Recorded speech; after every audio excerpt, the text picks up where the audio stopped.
जय Hind all dear students. फिर से स्वागत है आपका the science park online platform पर। हम लोगों ने लास्ट 2 क्लासेस पढ़ी थी जिसमें हम लोगों ने चैप्टर नंबर फर्स्ट को डिस्कस किया था, विद्युत आवेश तथा क्षेत्र। उसी को आगे बढ़ाते हैं। यूनिट फर्स्ट स्थिर विद्युत का पार्ट ही हम लोग पढ़ रहे थे, विद्युत आवेश तथा क्षेत्र, उसी को आगे बढ़ाते हैं। उसमें क्वेश्चन एक हम लोगों ने अक्षीय स्थिति के बारे में पढ़ा था कि विद्युत द्विध्रुव आघूर्ण के कारण अक्षीय स्थिति में विद्युत क्षेत्र की तीव्रता क्या होगी।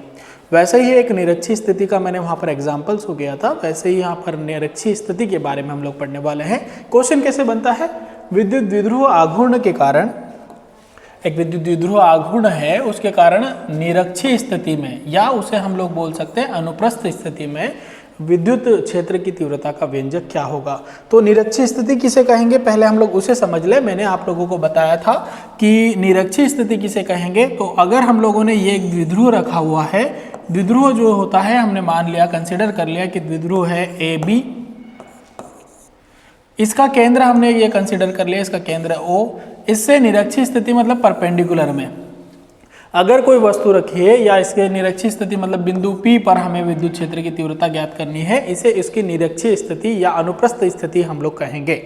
तो निरक्षीय स्थिति में हमें विद्युत क्षेत्र की तीव्रता ज्ञात करनी है। तो निरक्षीय स्थिति में विद्युत क्षेत्र की तीव्रता ज्ञात करने के लिए इस तरीके से हमें उसका अरेंजमेंट बनाना होगा। कैसे बनाएंगे, तो हम लोग उसी को लेके चलते हैं कि निरक्षीय स्थिति में विद्युत क्षेत्र की तीव्रता, तो एक द्विध्रुव रखा हम लोगों ने, उसको नाम दे दिया, माना एक द्विध्रुव ए बी है, जिसके केंद्र O से R दूरी पर, मैंने दूरी मान ली कि R दूरी है, R दूरी पर कोई बिंदु क्या रखा हुआ है, P रखा हुआ है। इस पर हमें निरक्षीय स्थिति ज्ञात करना है, या निरक्षीय स्थिति में विद्युत क्षेत्र की तीव्रता ज्ञात करना है। ठीक है, तो ये जो बिंदु है, यहाँ से ये इसका एक कौन साइड बनाएगा, ये एक इसकी साइड बनाएगा। तो इस तरीके से ये वाला बिंदु, क्योंकि आपको पता है कि ये जो डिस्टेंस होती है किसी द्विध्रुव की, वो होती है 2a। द्विध्रुव की जो दूरी होती है, लंबाई जो होती है, वो होती है 2a। सेंटर के कारण ये 2 स्मॉल पार्ट्स में डिवाइड हो जाएगी, विच इज A और A। तो OA बराबर OB बराबर मुझे क्या मिल जाएगा, यहाँ पर A मिल जाएगा। ये बात ध्यान रखिएगा। तो हम लोग इसी से विद्युत क्षेत्र की तीव्रता के लिए व्यंजक का निगमन करेंगे। पिछली स्लाइड पर चले, थोड़ा सा बताया था मैंने आप लोगों को निरक्षीय स्थिति में विद्युत क्षेत्र की तीव्रता के बारे में। ये मेरे पास बोर्ड पर दिया हुआ है, गिवन है। तो निरक्षीय स्थिति में विद्युत क्षेत्र की तीव्रता के लिए हम लोगों ने जो व्यंजक शो किया था, उसमें ये कुछ इस तरीके से गिवन है। निरक्षीय स्थिति में ये डायग्राम आपको दिया रखा है। यहाँ पर आप देखिए, निरक्षीय स्थिति में एक द्विध्रुव मैंने जो माना है ए बी, जिस पर चार्ज जो है एक माइनस Q और एक प्लस Q चार्ज उपस्थित है। 2a दोनों की लंबाई O के कारण अलग अलग हो जाएगी। R दूरी पर बिंदु P रखा हुआ है। अगर R दूरी पर बिंदु P है, तो हमें ये जो हाइपोटेन्यूस वैल्यू है, मतलब PA और PB है, जो 2 वैल्यू यहाँ पर आपको दिख रही है, PA और PB, वो हमें निकालना होगा। तो PA और PB निकालने के लिए, चूंकि आपको दिख रहा है कि ये राइट एंगल ट्रायंगल का निर्माण हो रहा है, राइट एंगल ट्रायंगल टाइप बन रहा है, तो हम लोग इसमें पाइथागोरस का थ्योरम लगाकर, पाइथागोरस की जो प्रमेय है वो लगाकर हम लोग इसे सॉल्व कर सकते हैं। तो पाइथागोरस प्रमेय से मुझे जो वैल्यू मिलना है, PA का स्क्वायर जो मिलना है, वो मिलेगा मुझे √A² प्लस R²। कैसे मिलेगा उसको भी हम लोग डिस्कस करेंगे। ठीक है, तो ये जो पॉइंट ऑफ व्यू था, जो हम लोग देखना चाह रहे थे, उसी को हम लोग डिस्कस करेंगे वापस से, वो क्या होता है। तो क्या माना है, थ्योरी क्या है, उसे पहले हम लोग देख ले। माना एक विद्युत द्विध्रुव है, एक विद्युत द्विध्रुव डायपोल जो है, जिसके सिरों पर क्रमशः -Q तथा +Q आवेश आरोपित है, तथा दोनों आवेशों के बीच की जो लंबाई है वो 2a है। यदि द्विध्रुव आघूर्ण का केंद्र O है, जैसे मैंने अभी आपको बताया, तब OA बराबर हो जाएगा, OB बराबर हो जाएगा A होगा। हमें विद्युत द्विध्रुव आघूर्ण के कारण बिंदु P पर विद्युत क्षेत्र की तीव्रता ज्ञात करनी है, जो कि कौन सी स्थिति में करनी है, अनुप्रस्थ स्थिति, या मैं इसे बोल सकता हूँ निरक्षीय स्थिति में हमें ज्ञात करनी है। तो जो कि अनुप्रस्थ स्थिति में कितनी दूरी पर स्थित है, R दूरी पर स्थित है। तो उसका डायग्राम हम लोगों ने हाफ पार्ट में ये इमेज किया है। आगे हम लोग कुछ इसे समझेंगे। तो हमें पता है, हम जानते हैं कि विद्युत क्षेत्र की तीव्रता जो होती है किसी बिंदु आवेश के कारण, वो क्या होती है। तो विद्युत क्षेत्र की तीव्रता की हम लोग अगर बात करें, तो विद्युत क्षेत्र की तीव्रता किसी बिंदु आवेश के कारण निरक्षीय स्थिति में विद्युत क्षेत्र की तीव्रता कितनी होती है। तो हम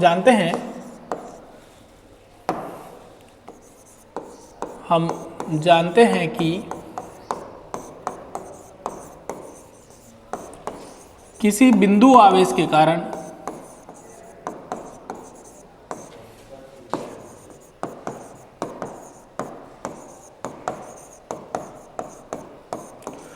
विद्युत क्षेत्र की तीव्रता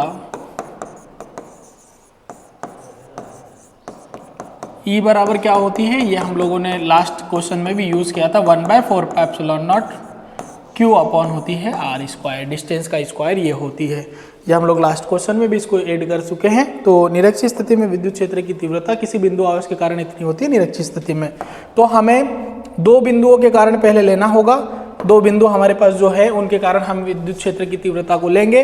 तो पहले हम लोग प्रथम आवेश की बात करें, या जो पहला आवेश है बिंदु ए पर, जैसे मैंने आपको बताया कि यहाँ पर -Q आवेश है, यहाँ पर कौन सा आवेश है, +Q आवेश आरोपित किया जाता है। तो पहले हम लोग बिंदु ए पर अगर विद्युत क्षेत्र की तीव्रता की बात करें तो बिंदु ए पर -Q आवेश के कारण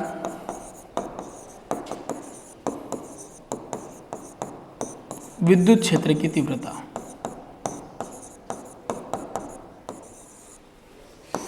-Q आवेश के कारण विद्युत क्षेत्र की तीव्रता, जो कि मैंने मान लिया कि E1 की बात कर रहे हैं हम लोग, E1 बराबर क्या हो जाएगा, 1/4πε0 -Q आवेश लिया है तो -Q यहाँ पर मैं ऐड कर दूंगा। और रही बात डिस्टेंस की, यहाँ डिस्टेंस जो आएगी वो डिस्टेंस कौन सी होगी, P से A तक की डिस्टेंस, क्योंकि A बिंदु पर फाइंड कर रहे हैं हम लोग, तो ये हो जाएगा PA का होल स्क्वायर, जो कि मैं पाइथागोरस थ्योरम से आपको बता चुका हूं कि कैसे निकलेगा। चूंकि एक राइट एंगल ट्रायंगल निर्माण हो रहा है, समकोण त्रिभुज का निर्माण हो रहा है, तो पाइथागोरस की थ्योरम लगेगी जिसमें कर्ण का वर्ग बराबर हो जाएगा लंब का वर्ग धन आधार का वर्ग। अगर आप चाहें तो मैं यहाँ पर आपको बता सकता हूँ कि PA का वर्ग बराबर हो जाएगा, यहाँ पर लंब क्या है PO, या हम उसे लिख सकते हैं OP का वर्ग धन आधार जो है वो है OA का वर्ग। तो PA का वर्ग बराबर हो जाएगा, दोनों का मान हमारे पास है, OP है R, तो R स्क्वायर प्लस ये जो दूरी है ये A है तो A स्क्वायर हो जाएगा।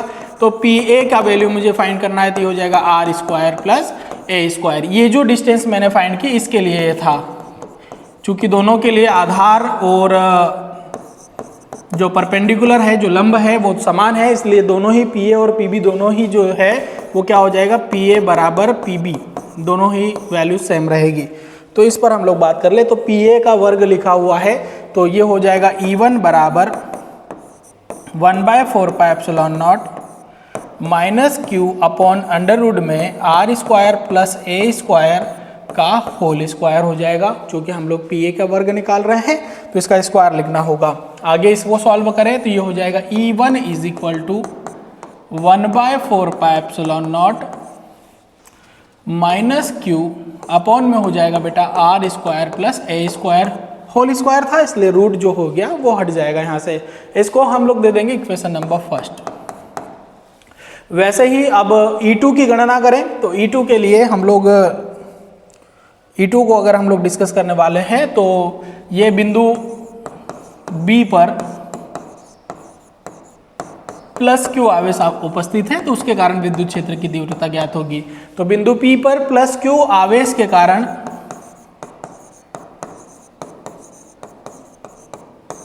विद्युत क्षेत्र की तीव्रता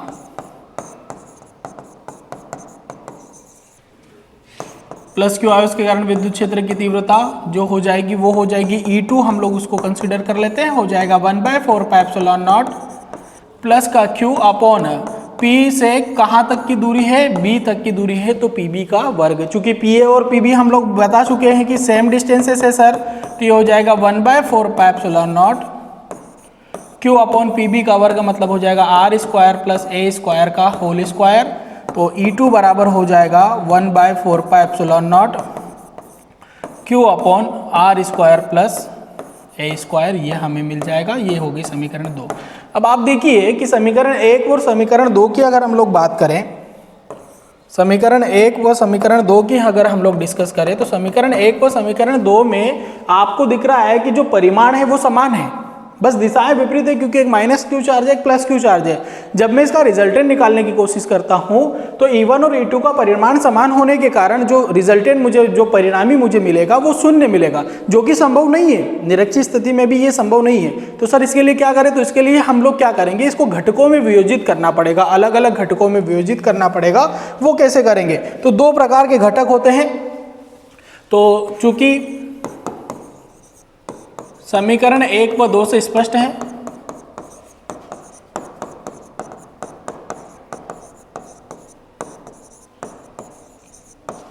तीव्रता E1 व E2 के परिमाण समान है।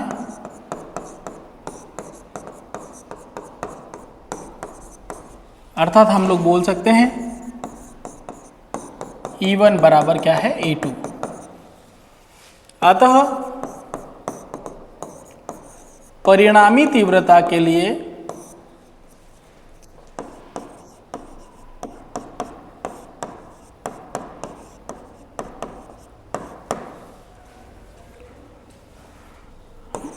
घटकों में तीव्रताएं जो होगी उनको घटकों में वियोजित करेंगे हम लोग, मतलब अलग अलग घटक बनाएंगे। घटकों में वियोजित करने पर तो जैसे दो आवेश है तो दो आवेशों के कारण दो घटक बनेंगे, और दो घटक कौन कौन से बनेंगे तो हम लोग दो घटक अलग अलग कंसिडर करते हैं। पहला मैंने मान लिया ऊर्ध्वाधर घटक, कैसे ड्रॉ करेंगे उसे भी मैं आपको बताऊंगा।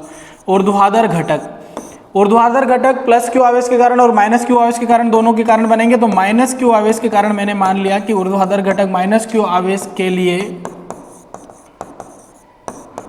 बराबर मान लिया मैंने। ऊर्ध्वाधर की बात कर रहे हैं, ऊर्ध्वाधर घटक जो होगा मतलब परपेंडिकुलर की बात करें, परपेंडिकुलर में हम लोग जो घटक लेंगे वो साइन थीटा, हार्मोनिक फंक्शन जो होगा, फलन जो होगा वो साइन थीटा लेंगे, क्योंकि लंब बटे कर्ण इसमें होता है, तो E1 साइन थीटा। वैसे ही प्लस क्यू आवेश के कारण या प्लस क्यू आवेश के लिए हम लोग इसे ले लेंगे, प्लस क्यू आवेश के लिए ऊर्ध्वाधर घटक, इसके लिए हम लोग ले लेंगे इसे E2 साइन थीटा। इस तरीके से दो घटक मैंने ऊर्ध्वाधर घटक मान लिए। अब आपको दिख रहा है कि दोनों ही घटक जो है वो परिमाण में समान है और दिशाएं क्या होगी, विपरीत। कैसे होगी सर? तो पहले हम लोग इसको ड्रॉ करके हमारे जो फॉर्म बना है उसमें हम लोग देख ले कैसे बनेगा ये ऊर्ध्वाधर घटक जो है वो कैसे ड्रॉ होगा। तो ऊर्ध्वाधर घटक के लिए मैंने ये कॉन्सेप्ट लिया कि ऊर्ध्वाधर घटक में कर रहा हूँ तो E1 E के लिए और माइनस E के लिए कैसे बनेगा, तो अपोजिट डायरेक्शन रहेगी। प्लस क्यू आवेश के कारण फॉरवर्ड डायरेक्शन में ये बन जाएगा E1 साइन थीटा, और माइनस क्यू आवेश के कारण ऊर्ध्वाधर घटक जो बनेगा वो बनेगा E2 साइन थीटा। चूंकि E1 साइन थीटा और E2 साइन थीटा दोनों के जस्ट अपोजिट डायरेक्शन में है और परिमाण समान है, क्योंकि हम बता चुके हैं कि E1 और E2 क्या है, बराबर है। तो E1 और E2 दोनों बराबर है, इसलिए ये निरस्त हो जाएंगे। इससे भी हमें ये नहीं मिलेगा, चूंकि यहाँ से भी यही स्पष्ट है कि चूंकि दोनों घटकों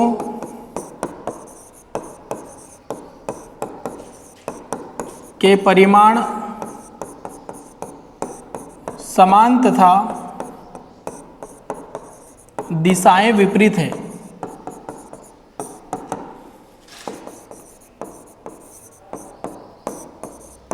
अतः ये एक दूसरे को निरस्त कर देते हैं, मतलब इनका भी रिजल्टेंट हम लोग नहीं निकाल सकते, निरस्त कर देते हैं। चलिए ठीक है सर, ये तो हो गई ऊर्ध्वाधर घटक की बात। अब हम चले क्षैतिज घटक की ओर। ऊर्ध्वाधर घटक से काम नहीं हुआ, इसलिए हम लोग कौन सा घटक लेंगे, क्षैतिज घटक। क्षैतिज मतलब जो प्लेन सरफेस पर लिए जाते हैं घटक, उसकी बात कर रहे हैं हम लोग। तो क्षैतिज घटक पहले मैं माइनस क्यू आवेश के लिए ले लेता हूँ। माइनस क्यू आवेश के लिए जो क्षैतिज घटक होगा वो हो जाएगा E1 cos थीटा। वैसे ही प्लस क्यू आवेश के लिए, प्लस क्यू आवेश के लिए चूंकि क्षैतिज घटक की बात हो रही है, बेस आधार के से रिलेटेड टर्म लेंगे हम लोग, तो यहाँ पर cos थीटा लेते हैं। ये बात हमेशा ध्यान रखिएगा। ऊर्ध्वाधर घटक साइन थीटा लेंगे और क्षैतिज घटक जहां भी लेंगे हम लोग E1 cos थीटा या E2 cos थीटा जो है, तो cos थीटा हम लोग यहाँ पर क्षैतिज घटक में कंसिडर करेंगे। इसको डायग्राम में ड्रॉ कर ले पहले, कैसे क्षैतिज घटक बनेगा।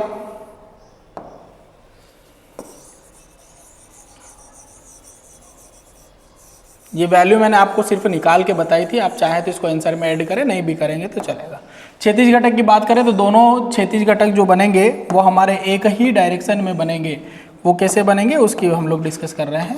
तो क्षैतिज घटक इस तरीके से बनेगा, E1 cos theta, minus Q आवेश के कारण इस डायरेक्शन में होना चाहिए, लेकिन क्षैतिज है इसलिए इसको इसी डायरेक्शन में रखेंगे, और प्लस क्यू आवेश के कारण इसकी फॉरवर्ड डायरेक्शन भी इधर ही होगी, तो ये भी बनेगा E2 cos थीटा। चूंकि हमें दिख रहा है कि सर दोनों ही परिमाण में समान है, लेकिन समान होने के साथ साथ दोनों की जो दिशा एक ही है, इसलिए ये दोनों जुड़ जाएंगे और हमें रिजल्टेंट में से परिणामी दिखेंगे। चूंकि क्षैतिज घटक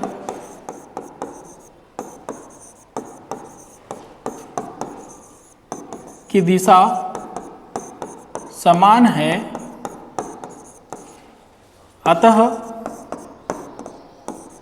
परिणामी तीव्रता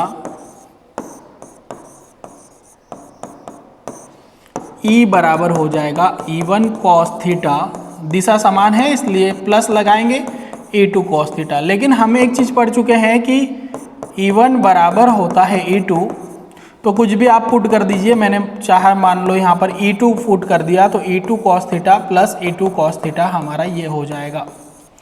तो E बराबर हो जाएगा 2E2 cos थीटा। E2 की वैल्यू हमारे पास है, अगर हम लोग इसको एक इक्वेशन दे दें, कुछ भी इक्वेशन मान लो, मैंने इसको थर्ड इक्वेशन दे दी। E2 की वैल्यू हमारे पास है जो कि मैं इक्वेशन सेकंड में बता चुका हूं आपको। cos थीटा की वैल्यू निकालना होगा, तो पहले हम लोग cos थीटा की वैल्यू तैयार कर लेते हैं। cos थीटा के मान के लिए cos थीटा का मान ले लेते हैं हम लोग। तो cos थीटा के मान के लिए बेटा क्या हो जाएगा, cos थीटा के मान के लिए आगे ना हम लोग हमारे डायग्राम की ओर जाएंगे। तो cos थीटा बराबर क्या होता है, अगर हम लोग टर्म्स की बात करें, टर्म्स में बात करें तो cos theta is equal to होता है आधार,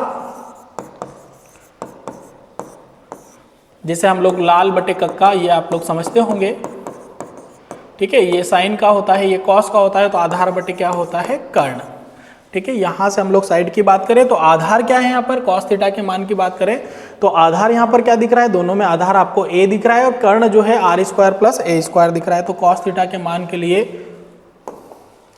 cos थीटा के मान के लिए cos थीटा बराबर हो जाता है, साइड मतलब भुजा के फॉर्म की बात करें तो आधार बटे हो जाता है कर्ण। चित्र में मैंने आपको अभी जस्ट बता दिया है कि आधार बटे कर्ण हम लोग कैसे लेंगे। तो cos थीटा बराबर हो जाएगा, आधार कितना है a बटे कर्ण कितना है, under root r square plus a square. अगर मैं कर्ण ही हटाना चाहूँ, मीन्स रूट को अगर मुझे हटाना है तो मैं इसे लिख सकता हूँ r square plus a square की पावर 1/2। अब सभी मानों को हम लोग किस में रख देंगे, समीकरण 2 में रखेंगे। सभी जो हम लोगों ने मान निकाल लिए, cos थीटा भी निकाल लिया है, तो अब समीकरण 2 से, समीकरण 2 में हम लोग सभी मानों को पुट करेंगे। समीकरण 2 से, समीकरण 2 क्या है, इस पर इस बार हम लोग डिस्कस करें। तो 2E2 cos थीटा मान रख दीजिए, E बराबर हो जाएगा 2 इंटू E2 की वैल्यू जो हम लोगों ने निकाली थी वो थी 1/4πε0 Q upon r square plus a square, ये वैल्यू हमारे पास निकली थी। इंटू में cos थीटा का वैल्यू अभी हम लोगों ने जो निकाला है वो क्या था, वो वैल्यू हम लोगों ने निकाला है a अपॉन में यहाँ पर है r square plus a square की पावर 1/2। रूट मैंने हटा दिया था। अब इसको थोड़ा सा सॉल्व कर लीजिए। 1/4πε0 को अलग ही रखिए आप लोग।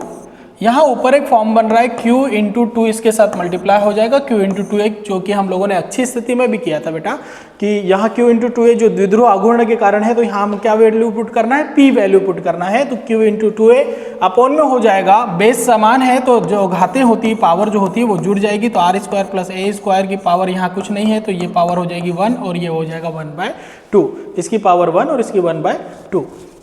आगे इसको सॉल्व करें, स्टेप बाय स्टेप इसे सॉल्व करना है। तो ये हो जाएगा 1/4πε0 q इंटू 2a को हम लोग रख लेंगे। p क्यों रखा हम लोगों ने, क्योंकि हमें पता है कि p बराबर होता है द्विध्रुव आघूर्ण q इंटू 2a, इसलिए इसको वैल्यू को मैंने ये पुट किया है। तो ये हो जाएगा, इसको पहले सॉल्व कर लीजिए। r square plus a square की पावर 2 1 जा 2 प्लस 1 बाय क्या हो जाएगी 2। इसे सॉल्व करेंगे तो हमें वैल्यू मिलेगी, अगली स्लाइड ले लेते हैं हम लोग, हमें मिलेगी value E is equal to 1/4πε0 P upon r square plus a square की पावर 3/2, ये वैल्यू मिलेगी। वहाँ पर भी हम लोगों ने एक एजम्पशन अप्लाई किया था कि चित्र से एक बात स्पष्ट है, या चित्र से स्पष्ट है कि चित्र से जो हम लोग यहाँ एक चीज़ को हमें हटाना है, नगण्य करना है, तो चित्र से स्पष्ट है कि r जो है वो एक ही कंपैरिजन में बहुत बड़ा है, चित्र में हम लोगों ने देखा है। तो a स्क्वायर को क्या करेंगे, नगण्य मान लेंगे। a स्क्वायर को नगण्य मानने पर a स्क्वायर जो है can be considered to be negligible. तो a स्क्वायर को नगण्य मानेंगे तो a स्क्वायर यहाँ से हट जाएगा, तो हमारा जो वैल्यू निकल के आएगा वो हो जाएगा E is equal to 1/4πε0 P upon r square plus a square की पावर 3/2 है, तो a स्क्वायर तो नगण्य हो गया, तो r स्क्वायर की पावर हो जाएगी 3/2। इसको थोड़ा सा मैं इस तरीके से लिख सकता हूँ, E बराबर हो जाएगा 1/4πε0 P P upon r square की पावर 3/2, मतलब पावर अगर है तो एक गुणा मल्टीप्लिकेशन में है, पावर की पावर है तो 2 से 2 हो जाएगा कैंसिल। E बराबर बचा 1/4 pi epsilon nought P upon r की पावर 3 न्यूटन अपॉन कूलम। ये निरक्षीय स्थिति में विद्युत क्षेत्र की तीव्रता का व्यंजक है। अक्षीय और निरक्षीय दोनों ही स्थितियां जो होती है बहुत इंपॉर्टेंट है, इसे थोड़ा सा अच्छे से आप लोग समझे। और कुछ डाउट हो तो आप लोग कमेंट सेक्शन में डाउट्स क्लियर कर सकते हैं, ठीक है। तो अक्षीय और निरक्षीय बहुत इंपॉर्टेंट क्वेश्चंस है, ये हम लोगों ने डेरिवेशन पढ़े हैं। एक चीज़ आप लोगों को मैं यहाँ क्लियर कर दूं कि कई बार क्वेश्चन ये बनता है कि अक्षीय स्थिति में जो विद्युत क्षेत्र की तीव्रता होती है वो निरक्षीय स्थिति में विद्युत क्षेत्र की तीव्रता की क्या होती है, दुगुनी होती है। कैसे होती है सर? मैंने जब अक्षीय स्थिति में निकाला था तो ई अक्षीय बराबर, मतलब ई एक्सियल पोजिशन में मुझे मिला था 1/4 pi epsilon nought 2p upon r cube. और निरक्षीय स्थिति अभी जो मैंने आप लोगों के सामने सॉल्व की है, तो ई निरक्षीय स्थिति में मुझे मिला है 1/4 pi epsilon nought P upon r cube. तो हमें यहाँ दिख रहा है ये 2 गुना होती है। कौन? अक्षीय स्थिति में विद्युत क्षेत्र की तीव्रता। निरक्षीय स्थिति में विद्युत क्षेत्र की तीव्रता की कितनी होती है? डबल होती है। इस बात को आप ध्यान रखिएगा, ठीक है। ये कॉन्सेप्ट आप लोग याद रखिएगा। Thank you so much guys.